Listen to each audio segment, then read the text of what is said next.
ನೋಡಿದವರು ಏನಂತಾರೆ. ಇದು ಕುಲ್ದೀಪ್ ಕಾರಿಯಪ್ಪ ಅವರು ನಿರ್ದೇಶಿಸಿರುವಂಥ ಚಿತ್ರ. ಇಲ್ಲಿ ನಮ್ಮ ಮುಖ್ಯ ಪಾತ್ರದ ಹೆಸರು ಸಿದ್ಧಾರ್ಥ್ ಅಂತ. ಸಿನಿಮಾದ ಟೈಟಲ್ಲೇ ಹೇಳೋ ಹಾಗೆ ಅವನಿಗೆ ಚಿಕ್ಕಂದಿನಿಂದನೂ ಅವನನ್ನು ನೋಡಿದವರು, ಅವನ ಕುಟುಂಬವನ್ನು ನೋಡಿದವರು ಏನೇನು ಅಂತ ಇದ್ರು ಅದು ತುಂಬ ಅಫೆಕ್ಟ್ ಮಾಡಿದೆ. ಹಾಗೆ ಈಗಿನ ಸ್ಥಿತಿಯಲ್ಲಿ ಒಂದು ಬ್ರೇಕಪ್ ಕೂಡ ಆಗಿದೆ. ಸೊ ಇವುಗಳಿಂದ ಒಂದು ರೀತಿಯ ಒಂಟಿತನ, ಫ್ರಸ್ಟ್ರೇಷನ್ ಹುಟ್ಟಿದ್ರು ಸಹ ಅವನ ಕೆಲಸ ಅಂತೂ ಮಾಡಲೇಬೇಕು ಅಲ್ವಾ. ಆದರೆ ಅದು ಆಗತ್ತಾ? ಕಷ್ಟ. ಸೊ ಇವನು ಯಾವ ಪಾಯಿಂಟಲ್ಲಿ ಈ ಸೈಕಲಿಂದ ಹೊರಗೆ ಬಂದ, ಅಲ್ಲಿ ಏನೇನಾಯಿತು ಆ್ಯಂಡ್ ಇವನ ಜರ್ನಿ ಎಂಥದ್ದು ಅನ್ನೋದನ್ನೆಲ್ಲ ನೀವು ಸಿನಿಮಾದಲ್ಲೇ ನೋಡಿ ತಿಳ್ಕೊಳ್ಬೇಕು. ಮೊದಲನೇದಾಗಿ ಇದರ ಪಾಸಿಟಿವ್ಸ್ ಬಗ್ಗೆ ಮಾತನಾಡೋದಾದರೆ ಅದು ನವೀನ್ ಶಂಕರ್ ಅವರು ಅಂತ ಹೇಳ್ತೀನಿ. ಅವರ ಬೆಸ್ಟ್ ಪರ್ಫಾರ್ಮೆನ್ಸ್ ಇದು. ಓವರಾಲ್ ಆಗಿ ಕೂಡ one of the best performances ಅಂತಲೂ ಹೇಳ್ಬೋದು. ಅಂದರೆ ಅಲ್ಲಿ ನಿಮಗೆ ನವೀನ್ ಶಂಕರ್ ಅವರು ಕಾಣಿಸಲ್ಲ, ಅವರು ತುಂಬ ಡೀಪಾಗಿ ಹೋಗಿದ್ದಾರೆ ಈ ಪಾತ್ರದ ಒಳಗಡೆ. ಅದು ಹೇಗನ್ಸುತ್ತೆ ಅಂದರೆ ಡೈರೆಕ್ಟರ್ ಅವರು ಹಾಗೆ ಆ್ಯಕ್ಟರ್ ಅವರು ಡಿಸ್ಕಸ್ ಮಾಡ್ಕೊಂಡಿದ್ದಾರೆ ಈ ಥರದ ಪಾತ್ರ, ಈ ಥರದ ಎಮೋಷನ್ ಅಂತ. ನಂತರ ಅವರಿಗೆ ಸುಮ್ಮನೆ ಅವನ ರೀತಿ ಬಿಹೇವ್ ಮಾಡೋದಕ್ಕೆ ಬಿಟ್ಟಿದ್ದಾರೆ ಲೊಕೇಶನ್ಗಳಲ್ಲಿ, ಸಿಚುವೇಶನ್ಗಳಲ್ಲಿ. ಆ್ಯಂಡ್ ಅವರು ಇರೋದನ್ನು ಜಸ್ಟ್ ಇವರು ಸೆರೆ ಹಿಡಿದಿದ್ದಾರೆ ಅಂತ ಅನ್ನಿಸ್ಬಿಡುತ್ತೆ. ಅಷ್ಟು ಚೆಂದ ಬಂದಿದೆ, ಅಷ್ಟು ನ್ಯಾಚುರಲ್ ಆಗಿ ಬಂದಿದೆ. ನಾರ್ಮಲಿ ಎಲ್ಲರೂ ನವೀನ್ ಶಂಕರ್ ಅವರನ್ನು ಹೊಗಳೋದು ಅವರ ಸ್ಕ್ರಿಪ್ಟ್ ಸೆಲೆಕ್ಷನ್ಗೆ. ನಟನೆ ಅಂತ ಬಂದಾಗ ಸ್ವಲ್ಪ ರಿಜಿಡ್ ಆಗಿ ಇರ್ತಾರೆ, ಒಂದೇ ರೀತಿ ಕಾಣ್ತಾರೆ ಎಲ್ಲ ಕಡೆನೂ ಅಂತ ಹೇಳ್ತಾ ಇದ್ರು. ಬಟ್ ಇಲ್ಲಿ ಅದನ್ನೆಲ್ಲ ಅವರು ಪಕ್ಕಕ್ಕೆ ತಳ್ಳಿ ತಮ್ಮ ಕೆಪಾಬಿಲಿಟಿ ಏನು ಅನ್ನೋದನ್ನು ತೋರಿಸಿದ್ದಾರೆ. ಅದೇ ಇಲ್ಲಿ ಅವರು ಪರ್ಫಾರ್ಮ್ ಮಾಡಿದ್ದಾರೆ ಅಂತ ಹೇಳೋಕ್ಕಾಗಲ್ಲ, ಅವರು ಆ ಕ್ಯಾರೆಕ್ಟರ್ ಆಗೇ ಇದ್ದಾರೆ ಅಂತ ಹೇಳ್ಬೋದು. ತುಂಬ ಭಾಗಗಳು ಇದ್ವು, ತುಂಬ ಸಂದರ್ಭಗಳು ಇದ್ವು. ಡೈಲಾಗ್ಸ್ನ ಹೇಳೋ ರೀತಿಯಲ್ಲೇ ಆಗಲಿ, ಅವರ ಹಾವಭಾವ ಆಗಲಿ, ಅವರ ರೇಂಜ್ ಏನು ಅನ್ನೋದನ್ನು ತೋರಿಸಿದ್ರು ಅಲ್ಲಿ. ಆ್ಯಂಡ್ ತುಂಬ ಖುಷಿ ಕೊಡುವಂಥ ವಿಚಾರ ಏನಂದರೆ ಅವೆಲ್ಲವೂ ಅತ್ಯಂತ ಸಟಲ್ ಆಗೇ ಬಂದಿರೋದು. ಎಲ್ಲೂ ನಾನು ಇದನ್ನು ತೋರಿಸ್ಬೇಕು, ಇದು ನನ್ನಿಂದ ಕನ್ವೆ ಆಗಬೇಕು ಅನ್ನೋ ಪ್ರೆಷರ್ ಕಾಣಲಿಲ್ಲ. ಒಂದು ಪಾತ್ರ ಅಲ್ಲಿದೆ ಅಷ್ಟೇ, ಸಂದರ್ಭಕ್ಕೆ ತಕ್ಕ ಹಾಗೆ ರಿಯಾಕ್ಟ್ ಮಾಡ್ತಾ ಇದೆ ಅಷ್ಟೇ. ಸೊ ಅದು ನನಗೆ ತುಂಬ ಖುಷಿ ಆಯಿತು. ಆ್ಯಂಡ್ ಮೋರ್ ಇಂಪಾರ್ಟೆಂಟ್ಲಿ ಸಮಾಧಾನ ಆಯಿತು. ಬಿಕಾಸ್ ನೀವು ಮೊದಲಿಂದ ಒಬ್ಬರ ಬಗ್ಗೆ ಮಾತಾಡ್ತಾ ಮೆನ್ಷನ್ ಮಾಡ್ತಾ ಬಂದು ಅವರಲ್ಲಿ ಪೊಟೆನ್ಷಿಯಲ್ ಇದೆ, ಇವರನ್ನು ಸಪೋರ್ಟ್ ಮಾಡಬೇಕು ಅಂತ ಹೇಳಿದ್ದವರು ನೀವು ಅಂದುಕೊಂಡದಕ್ಕಿಂತ ಹೆಚ್ಚಿನದಾಗಿ ಪರ್ಫಾರ್ಮ್ ಮಾಡಿ ಅದನ್ನು ಪ್ರೂವ್ ಮಾಡಿದಾಗ ನಿಮಗೆ ಒಂದು ರೀತಿಯ ಖುಷಿ ಇರುತ್ತೆ ಅಲ್ವಾ. ಸೊ ಅದು ಇಲ್ಲಿ ನನಗಾಯಿತು ಅಂತ ಹೇಳ್ತೀನಿ. ಆಫೀಸ್ನಲ್ಲಿ ಫೇಕ್ ಆಗಿ ಇದ್ದಂಥ ರೀತಿ ಆಗಲಿ, ಅವರ ಟೀಮ್ನವರನ್ನು ಗದರಿಸೋದಾಗಲಿ, ಬಾರ್ ಹೊರಗಡೆ ರಿಯಾಕ್ಟ್ ಮಾಡಿದಂಥ ರೀತಿ, ಇಂಜಿನಿಯರಿಂಗ್ ಯಾಕೆ ಮಾಡ್ತೀರಾ ಅನ್ನೋದಕ್ಕೆ ಕೊಟ್ಟಂಥ ಉತ್ತರ, ಅಲ್ಲಿ ಪ್ರತಿಯೊಂದು ಡೈಲಾಗ್ಗಳನ್ನು ಹೇಳಿದ ರೀತಿ, ಈ ಕಡೆ ಹಾಕಿ ಆಡೋದು, ಬಾಸ್ ರೀತಿ ಮಾತಾಡೋದು, ಕೊನೆಯಲ್ಲಿ ಮಾತಾಡಿದ್ದು, ಇನ್ನು ಹಲವಾರು ಈ ರೀತಿಯ ಸಂದರ್ಭಗಳು ಎಲ್ಲದರಲ್ಲೂ ಅವರು ಇಷ್ಟ ಆಗ್ತಾರೆ. ಒಬ್ಬ ಕಲಾವಿದನಾಗಿ ತಮ್ಮನ್ನು ತಾವು ತೆರೆದಿಟ್ಟಿದ್ದಾರೆ ಅಂತ ಹೇಳ್ಬೋದು. ಇನ್ನು ಇಲ್ಲಿದ್ದ ಪಾತ್ರಗಳು ಹಾಗೆ ಅವರ ಮಧ್ಯೆ ನಡೆದಂಥ ಸಂಭಾಷಣೆಗಳು.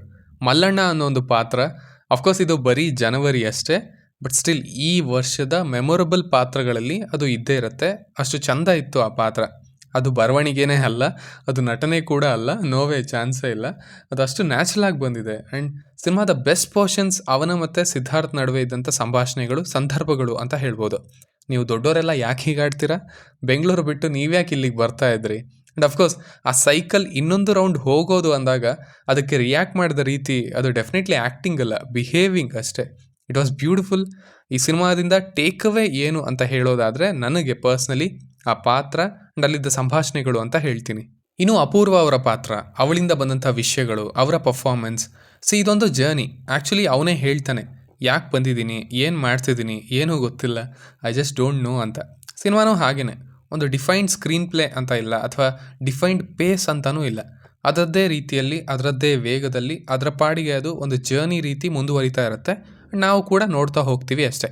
ಇದು ಹೀಗಾಗಬೇಕಾಗಿತ್ತು, ಇಲ್ಲಿ ಇದು ಬೇಕಿತ್ತು ಅಂತ ಅನಿಸೋದು ತುಂಬ ಕಡಿಮೆ. ಅದು ಪರ್ಸ್ನಲಿ ನನಗೆ ಅನಿಸಿದ್ದು ಕೂಡ ಕೊನೆಯ 20 ನಿಮಿಷಗಳಲ್ಲಿ. ಅದರ ಬಗ್ಗೆ ನಾವು ಮುಂದೆ ಮಾತಾಡೋಣ. ಇನ್ನು ಇವುಗಳನ್ನು ಬಿಟ್ಟು ಸೌಂಡಿಂದನೂ ಒಂದಷ್ಟನ್ನು ಡಿಫೈನ್ ಮಾಡಿದ್ದಾರೆ. ಆ ಸೈಲೆನ್ಸನ್ನು, ಆ ಫ್ರಸ್ಟ್ರೇಷನ್ನ, ಆ ಕನ್ಫ್ಯೂಷನ್ನ. ಸೊ ಅವನ ಮೆಂಟಲ್ ಸ್ಟೇಟ್ ಹೇಗಿದೆ ಅನ್ನೋದು ಕೂಡ ಅದರಿಂದ ಗೊತ್ತಾಗುತ್ತೆ. ಅದು ಕೂಡ ಇಷ್ಟ ಆಯಿತು. ಹಾಗೆ ಹಲವಾರು ಡೈಲಾಗ್ಗಳು, ಸಂಬಂಧಿಕರ ಬಗ್ಗೆ ಮಾತಾಡೋದು, ಆ್ಯಂಡ್ ತನ್ನ ಸಂದರ್ಭವನ್ನು ತಾನೇ ಡಿಫೈನ್ ಮಾಡ್ಕೊಳ್ಳೋದು, ಆ ನರೇಷನ್ ಇದ್ದಂಥ ಭಾಗಗಳು, ಅದನ್ನು ಎಡಿಟ್ ಮಾಡಿರೋ ರೀತಿ, ಅಲ್ಲಿನ ಸಾಹಿತ್ಯ ಎಲ್ಲನೂ ಇಷ್ಟ ಆಯಿತು. ಬಾಳನ್ನು ಸಮಾಜ ಕಸಿದಿದೆ, ಅವರಿಗಿರೋದು ಕಾಳಜಿಯಲ್ಲ, ಕುತೂಹಲ, ಹೀಗೆ ಹಲವಾರು. ಇನ್ನು ಇಲ್ಲಿ ನನಗೆ ವರ್ಕ್ ಆಗದೆ ಇರೋದ್ರ ಕಡೆಗೆ ಬರೋದಾದರೆ, ಈ ಥರದ ಸಿನಿಮಾಗಳಲ್ಲಿ ಅಟ್ ಸಮ್ ಪಾಯಿಂಟ್ ನೀವೇ ಬರಹಗಾರರಾಗಿಬಿಡ್ತೀರಾ. ಬಿಕಾಸ್ ಇಲ್ಲಿ ಆಗೋದೇನು ಅನ್ನೋದು ಗೊತ್ತಿದೆ, ಆದರೆ ಹೀಗೆ ಆಗಬೇಕು ಅನ್ನೋ ಡಿಫೈನ್ಡ್ ರೂಟ್ ಇರಲ್ಲ ಆದ್ದರಿಂದ. ಸೊ ಐ ಫೆಲ್ಟ್ ಕೊನೆಯ 20 ನಿಮಿಷ ಆ ಅಮ್ಮನ ಭಾಗ, ಅವರ ಕನ್ವರ್ಸೇಷನ್ಸ್, ಅದು ನನ್ನನ್ನು ಅಷ್ಟು ತಲುಪಲಿಲ್ಲ. ಯಾಕಂದರೆ ಅವನಲ್ಲಿದ್ದಂಥ ಅತಿ ದೊಡ್ಡ ಭಾರ ಅಂದರೆ ಅದು ಇದೇನೆ. ಆ ನೋಡಿದವರು ಏನಂತಾರೆ ಅನ್ನೋ ವಿಷಯ ಶುರು ಆಗಿರೋದು ಕೂಡ ಇಲ್ಲಿಂದಾನೆ. ಬಟ್ ಅದನ್ನು, ಆ ಪಾತ್ರನ, ಆ ಸಂಭಾಷಣೆಯನ್ನು ತುಂಬ ಕನ್ವೀನಿಯೆಂಟ್ ಮಾಡಿಕೊಂಡ್ರು ಅಂತ ಅನ್ನಿಸ್ತು. ಅಂದರೆ ಆ ಸಂಭಾಷಣೆಯಿಂದ ಏನು ಅವನಲ್ಲೊಂದು ಬದಲಾವಣೆ ಆಗತ್ತೆ, ಅದಿಲ್ಲದೇನೂ ಆಗಬಹುದಿತ್ತು ಅಂತ, ಅಥವಾ ಆಗಬೇಕಿತ್ತು ಅಂತ. ಒಂದು ಎಕ್ಸ್ಪ್ಲನೇಷನ್ ಅಂತ ಇಲ್ದೇನೆ ನೋಡಿದವರು ಏನಂತಾರೆ, ಯಾರು, ಎಲ್ಲಿದ್ದಾರೆ, ಏನು ಮಾಡ್ತಿದ್ದಾರೆ, ಯಾಕೆ ಹೀಗೆ ಮಾಡಿದ್ರು ಅನ್ನೋದ್ರಿಂದ ಅವನೇ ಮುಕ್ತಿ ಪಡ್ಕೊಂಡ ಅನ್ನೋ ರೀತಿ ಅದು ಕನ್ವೆ ಆಗಿದ್ರೆ ಅದು ಇನ್ನೂ ರಿಲೇಟಬಲ್ ಆಗಿರೋದು ಅಂತ ನನಗನ್ನಿಸ್ತು.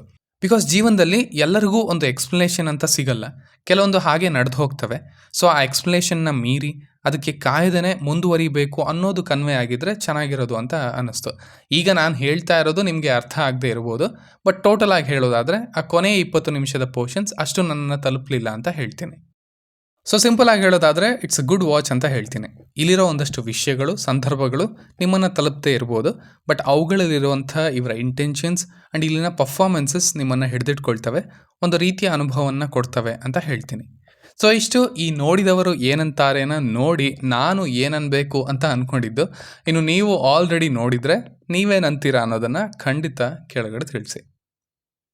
ಆ್ಯಸ್ ಯೂಶುವಲ್ ಮತ್ತೆ ಸಿಗೋಣ.